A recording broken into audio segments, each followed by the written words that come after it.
Kaya kailangan maintindihan. 2 Corinthians 9:7, iniibig ng Diyos ang nagbibigay ng may kagalakan.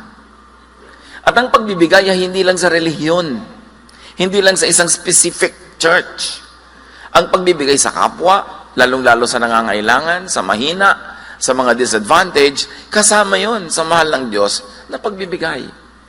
Hindi kailangang relihiyoso ang konteksto ng giving. 2 Corinthians 8:7, masagana kayo sa lahat ng bagay. Sa pananampalataya, masagana kayo. Sa pagpapahayag, sa kaalaman, sa kasipagan, good. Kumpletohin nyo. Sikapin ninyong maging masagana rin sa pagkakawang-gawang ito. Napakaganda nung pahayag dito dahil ang kausap, mga church people. Tagtad kayo ng relihiyon, ng doktrina, ng mga teaching, pero kumusta naman ang inyong pagkakawang-gawa? Kasi baliwala ang lahat ng ito kung hindi uuwi sa pagiging mabait at mabuti. Lahat ng pag-aaral ng salita ng Diyos, dapat ang ending, naging mabait ka, naging mabuti ka, at naging sensitive ka sa pangangailangan ng mga kapuspalad. That religion that is really overwhelmingly impressive to God is to visit orphans and widows in their distress, to help the sick and the needy. Hindi yung napaka-eloquent mo sa mga doktrina tapos kulang ka sa paggawa ng mabuti, lalong-lalo sa mga nangangailangan. Giving obeys natural law. It's not only religious law, although laging yun ang na-emphasize. Romans 1:19, for since the creation of the world, God's invisible qualities, namely His eternal power and divine nature, have been clearly seen, being understood from what has been made. Nililinaw, kung gusto nyo talagang makilala ang Diyos, maunawa ang Diyos, tingnan nyo ang nature. Bago pa nagkaroon ng mga developed religious laws and doctrines, set na ang natural law. Yan ang mas nauna. At kung nagdududa ka kang isang doktrina ay galing sa Diyos, dahil kumisan may mga doctrines na nagko-kontra-kontra among themselves, huwag kang magduda pag natural law kasi Diyos ang lumikha ng buong kalikasan. And nature teaches giving. Hindi kailangang imbentohin niya ng mga relihiyon. All biological cycles work by giving and by returning. When we observe all the laws of life, the cycles of water, of oxygen, of nitrogen, of carbon, everything, laging giving and receiving. Ecclesiastes 1:7, all streams flow into the sea, giving to the sea. Yet the sea is never full. To the place the streams come from, there they return again. Wonderfully, Ecclesiastes 1:7 is talking about the water cycle. At sinasabi, alam nyo kung bakit lamang nagkakaroon ng patuloy ng tubig sa bukal, sa mga bundok? Kasi pinapawala ng bukal yung tubig, dumadaloy sa mga batis, upper reaches, middle reaches, lower reaches of the rivers, and then into the ocean. At ano nangyayari? Evaporation. At pag maraming nang nag-evaporate, condensation, and then uulan, mababasa uli ang mga bundok, kukuhanin ng mga ugat ng hayop, ng kahoy ang mga tubig, ilalagay sa ilalim ng lupa, lalabas uli sa mga bukal. Kung yung bukal naging madamot, sabi niya, bakit ko papawalan tong tubig ko? Tubig ko to, walang uulan. So it is in giving that the spring receives a replenishment of its fresh water supply. Ganon din ang buhay. Kuminsan parang ayaw mong magpawala, ayaw mong magbigay, dahil lugi ka, paano ako? Pero kung hindi ka talaga magbibigay, walang babalik sa'yo. That is the basic rule of nature. Psalm 104:14, He makes grass grow for the cattle and plants for people to cultivate, bringing forth food from the earth. So, lahat sa food cycle, sa circle of life, everybody eats and everybody gets eaten. Something will eat you. Make sure it is what you love that eats you. Something will eat your energy. Something will eat all your powers. Make sure it is something that is really meaningful to you. Someone will feed on you. Let it be the one you love. Dahil talagang yan ang circle of life. 2 Corinthians 20:14, at the present time, your plenty will supply what they need. So that in turn, their plenty will supply what you need.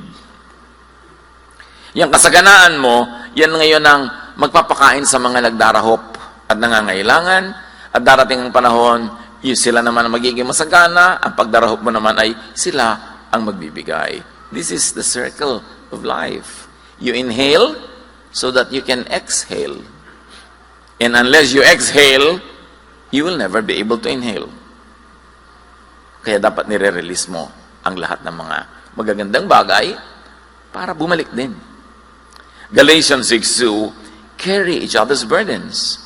And in this way you will fulfill the law of Christ. And the law of Christ is this: you carry the burden of the weak person, and then when you are the one who is weak, other persons will carry your load. Ang Diyos na ang mag-a-assign nun. Hindi naman lagi yung binibigyan mo ang nagbibigay din sa iyo eh. But nature will see to it that there's balance. Nature is the best accountant. Debit, credit, zero balance yan.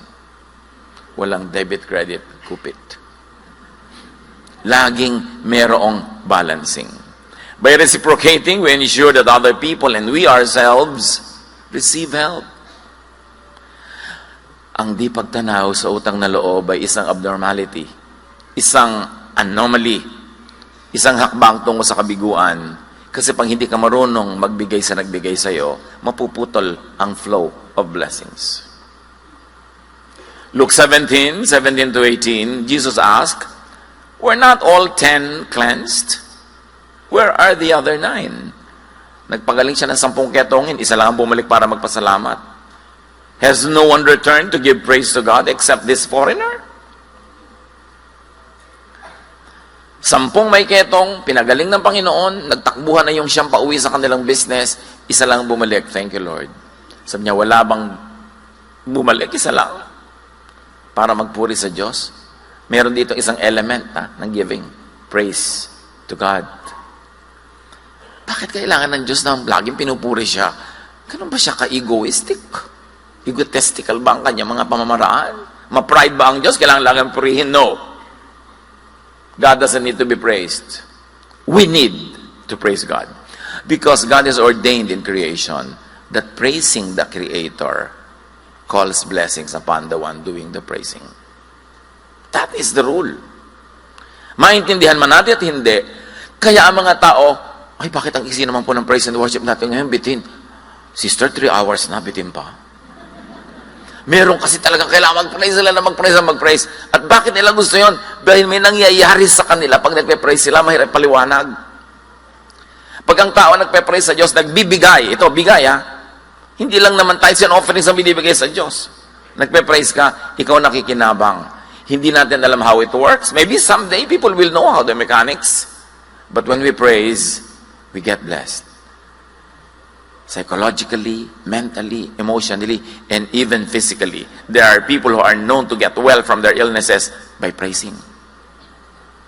Mayroong ganun. Kaya sabi niya, bakit yung siyam hindi nagpasalamat? Hindi dahil nagagalit ang Diyos, hindi siya pinuri, kundi, sayang! Hindi makukumpleto ang blessing sa kanila. Dito lang sa isa bumalik, mabubuo yung cycle and circle of blessing. Kasi tumanggap, dapat magbigay. Hindi sila nagbigay, wala nang tatanggapin.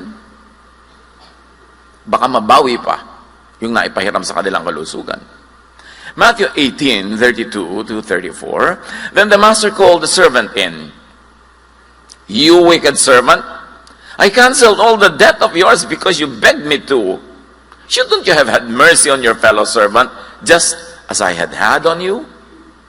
In anger, his master handed him over to the jailers to be tortured until he should pay back all he owed. We all know the story. Ang laki ng utang nitong servant 1, pinatawad ng master, tapos si servant 1 siningil yung servant 2 na may konting utang sa kanya.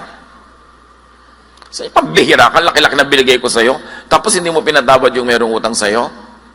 May utang ka na uli, at dahil hindi ka makabayad, ikukulong ka. This is a story that is meant to be understood at the lowest level of comprehension. Pero may mataas siyang kahulugan na pagka hindi ka nagbigay at ikaw'y binigyan, nature will work. God does not have to get down from heaven to decide what to do with you and for you. It will work naturally because after the 6th day, God finishes work. Resting na ang Diyos. So all the laws of nature are already set. So pag may binrake ka, God doesn't have to make a personal decision to punish you. The system will punish you. The natural law will chase you. At gano'n na mangyayari. Kaya sabi ng matatanda, dahil sa tagal na ng buhay nila, na-observe na nila, ang di lumingon sa pinanggalingan, di makararating sa paroroonan. Kailangan marunong kang lumingon. Marunong kang magsukli sa bawat ibinibigay sa iyo. 1 Corinthians 10:24, no one should seek their own good, but the good of others. Ito ang sikreto ng success. Seek the good of others. Itong very materialistic and mistaken, twisted, warped world, ang itinuturo sa atin ngayon, selfishness. Kailangan ikaw manalo. Kailangan sa competition, very competitive ka. Kailangan ikaw ang laging manalo. That's not what nature tells us. Because lack of altruism, lack of goodness to others, selfishness, begets selfishness. Ang maramot ay pinagdaramutan. Ang nananalo, pinagpaplanuhang talunin. Hindi ka magiging winner for long. Kasi laging merong maghahangad na siya naman ang manalo. In the long run, this leads to extinction rather than survival. All the species survived and thrived throughout time since creation when they know how to cooperate with each other and with other species. Even plants help each other. It has been proven by studies that the roots of plants under the ground communicate with one another. At pagka merong isang tree na merong may sakit, the other trees send nutrients through the root system. Nagtutulungan sila. That's how they survive. Kaya kahit sa mga biological relationships, iba yung mutualism, may commensalism, at pag may parasitism, somebody dies. May bulati ka sa tiyan mo, inubos niya ng inubos ang nutrient mo, binigyan ka ba ng sakit, pag namatay ka, edi patay din siya. It is in cooperation that we will thrive. Kahit yung mga mundo ngayon, mga nations, all these countries, ang survival of the human race is in cooperation, not in competition. Kaya yung mga traders natin, may magandang policy, one town, one product. Biruin mo naman sa Laguna, kung lahat ng mga town dyan, ang product ay buko pie. Sino pang bibili nun? Lahat sila pare-pareho ng product. Kailangan may espasol naman doon. May sombrero dito, may bayong doon. Cooperation. Yung kulang ng isa, ikaw ang pupuno. Yung kulang mo, siya ang pupuno. And it is in cooperation that we thrive. Tigil-tigilan yung kalasinungalingan ng competition. Because when you compete, your competitor will like to kill you. And one of these days, they will succeed. Samantala kung cooperative ka, napapakinabangan ka nila, bubuhayin ka nila. Or at least hindi ka nila papatayin. Ang Sodom, yung city of Sodom, winasak yan at pinasabog dahil sa kanilang selfishness and greed and unkindness. Ezekiel 16:49-50, ipinapaliwan kung bakit tinupok ang Sodom. Now this was the sin of your sister Sodom. She and her daughters were arrogant, overfed, and unconcerned. They did not help the poor and the needy. They were haughty and did detestable things before me. Therefore, I did away with them, as you have seen. The sin of Sodom was very inhospitable. They were very unkind to strangers. Psalm 107:33-34, about Sodom. He turned rivers into a desert, flowing springs into thirsty ground, and fruitful land into a salt waste, because of the wickedness of those who live there. And that was unkindness, as explained to us by Ezekiel. Hostility, violence to innocent, helpless foreigners. Acting selflessly ultimately leads to the propagation of the species. Yung marunong makibagay, makitungo, makisama, makipagmabutihan, sila ang magwawagi. The giver is blessed because the giver reflects God's image.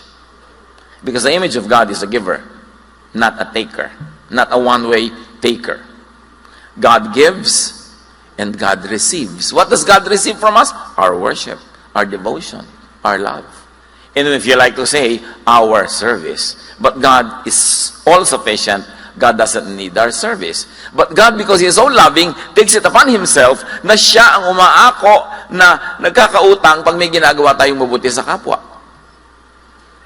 Kaya tuloy, nabibigyan siya by giving to the needy, to others, to worthy causes. God participates in the circle of life of the giving and the receiving. He doesn't need to, but He chose to do so, to be involved with the lives of the people that He created. Hebrews 13:16.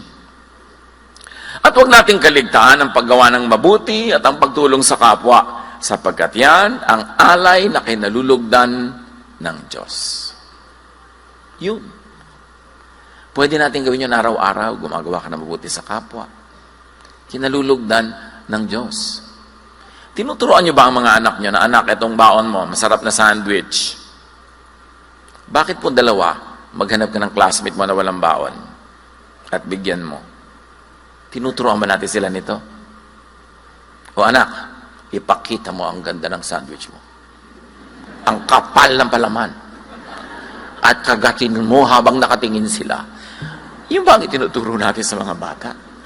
We should train them in the art and science of giving. Early on. Pwede naman. Pwede pagka bumibili ka ng school supply, dalawa yung magandang payong. Humanap ka ng classmate mo na walang payong. Can you imagine what kind of life you will give to your child kung tinuturuan siya maging giver? You're setting up the child to be loved by so many. To be helped by so many. Dahil helpful siya. Pero kung ituturo mo, dapat ikaw lagi number one, na kailangan matalo mo yung classmate mo, kailangan ikaw lagi winner. Everyone will hate the winner. Who loves a winner? Yung nanay lang niya. So nga sabi, don't be number one. Number two is okay, number three is okay. Less enemies.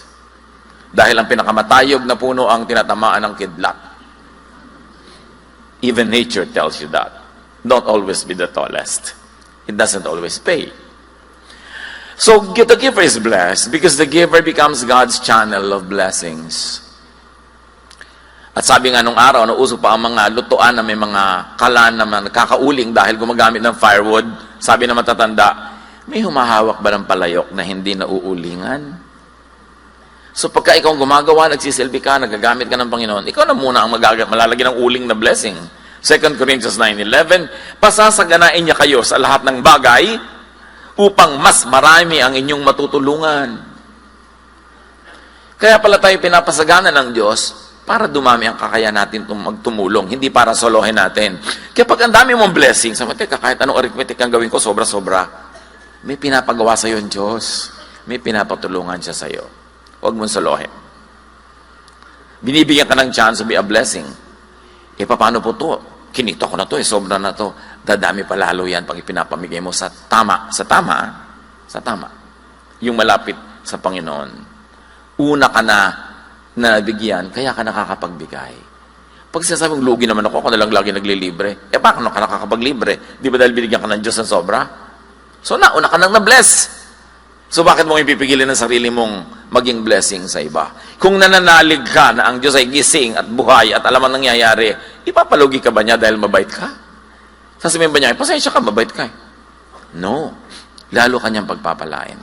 At ang pagpapala na hindi laging monetary, hindi laging nabibilang na pera. Yung hindi ka lang nagkakasakit, daig mo pang mayaman. Magkano ang head transplant, aber? Biro mo, hindi nabasag yung ulo mo kahapon, buo pa ngayon, hindi mo kailangan ng head transplant, di daig mo pang mayaman. Yung inililigtas ka sa mga dilubyo, laking yaman na yun. Kung dinadagdagan ka pa, materially nabibilang mo pa, edi lalo-lalo. The giver is blessed because actually, the giver receives. Luke 6:38, magbigay kayo at kayo bibigyan din. Hustong takal, siksik, liglig at umaapaw pa ang ibibigay sa inyo. Sapagat ang panukat na ginagamit nyo sa iba, ay siya rin ginagamit na panukat sa inyo. At bago tayo malito, ang pinag-uusapan dito ay pagbibigay ng patawad. It is forgiveness. That is the topic of this verse. It's not money, but forgiveness. But the specific meaning of forgiveness, as when you give, nabibigyan ka rin, can be expanded into a universal meaning that whatever you give away comes back to you. So pwede rin yun. Applied to financial wealth, sa pagbibigay mo ng time, ng talent, ng treasure to people, yun din ang ibabalik sa'yo. Ang kuripot magbigay, kuripot din ang tatanggapin. Pero ang generous magbigay, generous din ang tatanggapin. 2 Corinthians 9:6. Ang nagtatanim ng kakaunti ay aanin ng kakaunti. Di ba natural law yan? Agriculture. At ang nagtatanim ng marami ay aanin ng marami. Hindi lagi. Kuminsan yung ani mo hindi nagbunga. Pero yung batting average mo, universally, this will apply. Luke 12-14. Sinabi naman ni Jesus sa nag-anyaya sa kanya, kapag naghahanda ka ng isang salo-salo, huwag ang iyong mga kaibigan, mga kapatid, mga kamag-anak o mayayamang kapitbahay ang aanyayahan mo. Dahil aanyayahan ka rin nila. At sa gayon ay susuklian ang iyong ginawa. In other words, paid ka na. Subalit, kapag ikay maghahanda, anyayahan mo ang mga mahihirap, mga lumpo, mga pilay, at mga bulag. In other words, yung hindi makakabayad. They cannot repay you. Kapag ganito ang ginawa mo, pagpapalain ka. Dahil hindi man nila masuklian ang ginawa mo, ang Diyos ang magbibigay sa iyo ng gantimpala sa muling pagkabuhay ng mga matuwid. God pays bongaciously. Sobra-sobra ang mapapala mo. Magre-regalo ka sa mayaman, mamahalin ang regalo mo. Bakit? Ang dami na nga niya eh. Tapos pag mahirap, kalendaryo. Hindi na nga uso. May mga buwan, yung kailan bilog ang buwan, kailan ang 1/4 ng buwan. O kaya magbibigay ka ng tuwalya, may nakalagay, good morning. Ang nipis. Tapos pag mayaman ka lang, imported. Bakit? Kasi gusto mo, mabigyan ka rin nun. May mapapala ka kasi, nag-i-invest ka lang pala. Pagka mayayaman, ano na lang, thoughtful gifts, yung very thoughtful lang, pero hindi kailangan may economic value. Yung mga economic value, valuable, dun yung ibigay sa hindi maka-afford. Bakit? Kasi nakabantay ang Diyos sa tuusan. Alam niya ang pinagagagawa natin. At kung gusto ka ng Diyos pagpalain, may makakapigil ba sa Kanya? At kung ayaw kang pagpalain, may makakapilit ba? But again, God does not have to decide personally, specifically for every case. Set na lahat yan. Nature takes its course. So magbigay sa hindi makababayad at makapagsusukli. The giver receives, and this is according to studies, the giver's glow. They call it the giver's glow. What is the giver's glow? It is a rush of chemical reward systems in the brain when people give or help others. It gives feelings of tranquility and inner peace. Napag-aralan na nila ito, meron palang giver's glow. Tingnan yung katabi nyo. Kasi meron ding madamot paleness. Nakikita pala sa kutis. Alam nyo yan mga kapatid, di ba? Yung iba ang saya mo pag nagbigay ka. Mga saya na nakakapagpagaling ng sakit. Mga saya na nakakapagpalayas ng mga lungkot at mga inip sa buhay. Kaya, ang laki ng benefit ng nag-give. Helping others and being generous increases happiness. And from studies in health psychology, they say that receiving good has short-term happiness. But giving and doing good has long-term happiness. Na-measure na sa mga laboratory exams yan at mga tests. Pag ikaw'y tumatanggap, meron kang maiksing saglit na kaligayahan. Pero pag ikaw nagbibigay, matagal yung kaligayahan. So ask, meron ba akong giver's glow? Di ba kung minsan sasabihin ng kaibigan mo, uy, may glow ka, in love ka, no? Pero meron ding glow yung nagbibigay. At hindi imposibleng merong praisers glow. Yung pag pinupuri mo ang Panginoon, merong worshipers glow, at syempre, meron ding madamots darkness. Basta yan, inutos, may benefit. Tatandaan nyo to, ha? Pag inutos ng Diyos, may sense. Hindi mo man naintindihan. Kasi sabi niya, praise God, give to God, sundin mo, kasi alam ng Diyos kung ba't niya inuutos yun. And when you begin to obey it, you switch on and put on automatic a reward and blessing system that will never stop until you receive the blessing promised by God. Reverse it. Yung kasakiman, pagiging makasarili, ang pindutin mo, aandar din yon. It will never stop until you receive the punishment. Because God is just. And God knows. So there are clinical benefits of the giver's happiness. Studies have shown that givers generally have lower blood pressure, lower risk of dementia, less anxiety and depression, reduced cardiovascular problems. Kaya sabi ng mami mo, stress na stress ako, ang taas ng blood pressure ko, ang galit na galit ang aking mga pakiramdam. Naku, so, mami, hindi ka na naman nagbibigay, ano? Sinolo mo na naman siguro blessing, tumataas ang blood pressure mo. Huwag niya naman gawin niya sa lahat ng nagkakaroon ng high blood pressure, no? Isa lang yan sa mga dahilan.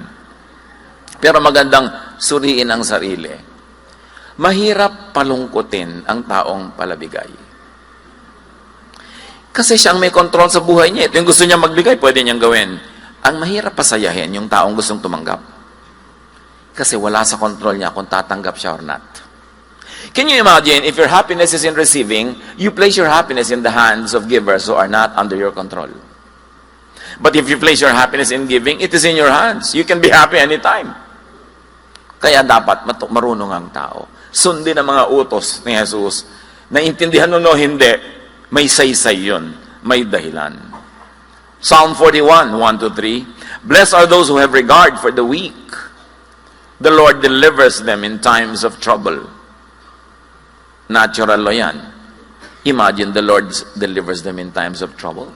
I was just reading the email of a friend na ang apo niya ay tumatawid, tapos yung anak niya, natatay nung apo na yun, nakikitang nasasagasaan yung anak niya, wala siyang magawa para siya nag-freeze, at yung anak naman hindi nasagasaan bigla. And later on, sinasabi ng anak, ramdam na ramdam ko may humila sa akin kasi nawala siya talaga sa harm's way. Hindi ako nagtatakang marinig yun. Kasi sinabi, the Lord delivers them in times of trouble. It doesn't always happen. But it can happen the time you need it most. Sabi, blessed are those who have regard for the weak. The Lord delivers them in times of trouble. And many times, hindi natin alam na na-deliver tayo in times of trouble because we did not even know that there was trouble. And the Lord's mighty hand protects His people. Go on, verse 2, the Lord protects and preserves them, and they are counted among the blessed in the land. He does not give them over to the desires of their foes. Can you imagine? Alam ng Panginoon ng mga balak sa'yo ng mga kalaban mo, pero hindi niya pinapayagan matuloy. Mabait ka lang sa mga kapaspalad at mga kawawa. That is natural law. The Lord sustains them on their sickbed and restores them from all their bed of illnesses. Ang dami mga tao na magtataka ka, ang grabe-grabe ng sakit niya, pero bakit maganda yung aura? May itsura, inaayos. Meron pa akong kilala nun, mahirap sila. Kung anong ipayo ng doktor na dapat kainin, wala silang ibili. Mamaya yung dadalaw, yun ang dala-dala. Ang daming himala na nangyayari araw-araw. Napapansin man natin o hindi. The giver is made rich or richer. Proverbs 11:25, a generous person will prosper. Whoever refreshes others will be refreshed. Mga kapatid, tuwing malakas ang inyong katawan, merong kakayanan, meron kayong finances, meron kayong energy, be helpful. Huwag niyong sayangin ang bawat araw na kaya niyo na maging helper, imbes the recipient of that help. Because when the time comes and you will be the one to need it, nature will work and direct all the energies of the universe towards you, to bless you. Sayang ang bawat araw na mayroon kang extra money na wala ka natulungan kahit konti. Sayang ang bawat araw na malakas ka na hindi ka dumalaw sa may sakit. Tapos ano magawa? Boring, wala kang magawa. May lakas ka, hindi ka dumalaw sa may sakit. Sayang talaga ang bawat araw na hindi natin ginagamit para maging blessing ng iba. Proverbs 19:17, parang pagpapautang kay Yahweh ang pagtulong sa mahirap. At pagdating ng panahon, si Yahweh ang magbabayad. Kung meron tayong mga household staff, galit na galit ka dahil bali ng bali, pinapasweldo mo na ang lit-lit, magtataka ka pa bumabali. Paano magkakasya? At kung meron kang empleyado, meron siyang asawa, meron siyang anak, maliliit, lahat yun galing sa binibigay mo doon sa empleyado mo. Hanggang toothpaste nila, hanggang asin nila, hanggang ribbon ng anak niya na kulot-kulot na ganun. Ibinibili nun, galing sa pasweldo mo yun eh. Kaya pag nilaki-lakihan mo ang pasweldo, nagbigay ka ng konting bonus, nagmumultiply yung blessing sa pamilya. Hindi naman yung nakabasag lang na baso, salary deduction. Anak, hindi ka mag-enroll ngayon. Bakit po? Nakabasag ako ng baso. Ulupong ang amo ko kasi anak. Can you imagine kung may-bless ka, meron ka mga pagkain sa bahay, ang dami mong sobra, ipauwi mo sa iyo mga staff para makakain din yung mga anak niya. Want to be a blessing? You can. You can be. Just be conscious of it. Kahit kumakain ka sa restaurant, o order ka ng extra na masarap, ibibigay mo sa waiter na nag-serve, o iuwi mo sa asawa mo. Ay, hindi po yan ang gusto niya eh. Akin na! Kasi mayroon ka naman binibigyan, suplado pa. Lagi niyong ibigay sa mag-appreciate. Mga kapatid, isa lang naman ang tinutumbo ko eh. Open your eyes. Life is full of opportunities to be a blessing to others. Just have the blessing mentality. Katulad niya, nabe-bless ako pag palakpak kayo na palakpak, di ba? So, mga kapatid, huwag magsasayang ng sandali. Sandali lang ang buhay. Earn all the points. Sayang ang chance. At first glance, giving seems like losing. Kasi giving eh. Pero meron isang kwento, among many na kamukha, sa 1 Kings 17, 10-16. Taon na hindi umuulan. Taggutom. Wala nang makain ng mga tao. Ang propetang si Elijah or Elias, nagpunta sa isang bayan, at inabutan niya, pagpasok niya ng gate ng bayan, ang isang babaeng parang ting-ting, butot balat, namumulot ng mga tuyong kahoy, panggatong. Nang papasok na siya sa pintuan, 1 Kings 17, 10-16, sa pintuan ng lungsod, nakita niya ang byuda na namumulot ng panggatong. Mami, ano pong panggatong? Firewood, anak. Firewood. Sinabi niya sa babae, maaari po bang makiinom? Para, excuse me, makikiinom ka, may famine. Walang ulan, walang tubig. Aalis na ang babae, kita yung babae, papainumin nga niya, aalis na ang babae upang ikuha siya ng tubig, nang pahabol niyang sabihin, kung maaari, bigyan mo rin ako ng kapirasong tinapay. Wow! Di ba? Bibigyan ka na ng tubig, tapos tinapay. Sumagot ang babae, saksi si Yahweh, ang inyong buhay na Diyos, na wala kaming tinapay. Yun ang katotohanan, wala silang tinapay. Mayroon po kaming kaunting harina at ilang patak na langis. Namumulot nga ako ng panggatong upang lutuin yon at makakain man lang kami ng anak ko bago kami mamatay. Last meal. Sinabi sa kanya ni Elias, huwag ka mag-alala. Pumunta ka na at gawin mo yung sinabi. Ngunit ipagluto mo muna ako ng isang maliit na tinapay at pagkatapos magluto ka para sa inyo. Wow, again! Sino to? Di ba, bigyan ko na nga ng tubig, tapos ipinagluluto ko siya pang mauuna. Sapagkat ganito ang sabi ni Yahweh Diyos, hindi ninyo mauubos ang harina sa lalagyan at hindi rin matutuyo ang langis sa tapayan hanggang hindi sumasapit ang takdang araw na papatakin ni Yahweh ang ulan. Ginawa nga ng babae ang utos ni Elias. Faith, ha? At hindi naubos ang pagkain ni Elias at ng mag-ina sa loob ng maraming araw. Hindi nga naubos ang harina sa lalagyan. Tuwing bubuksan niya para magluto, meron na naman. At hindi natuyo ang langis sa sisidlan, tulad ng sinabi ni Yahweh sa pamamagitan ni Elias. Remember, genuine prophet kasi si Elijah. Kung false prophet ang natapat sa inyo, sorry. Kaya kailangan discerning ka rin. Pero yes, because this woman blessed God's man, the prophet. Hindi lang yung prophet ang na-bless, siya at ang kanyang anak. Kung naging wise lang siya, kakainin na lang niya yung huling tinapay na gagawin niya. At mamamatay nga sila sa gutom after. Pero hindi na ubos ang ibinigay. Dahil ang ibinibigay sa tamang paraan ay hindi mauubos. Napaka-importante, whatever you place on God's altar cannot be lost. It could only multiply. Giving proves to be and is a necessary stage in the process of receiving. Luke 6:38, give and it will be given you.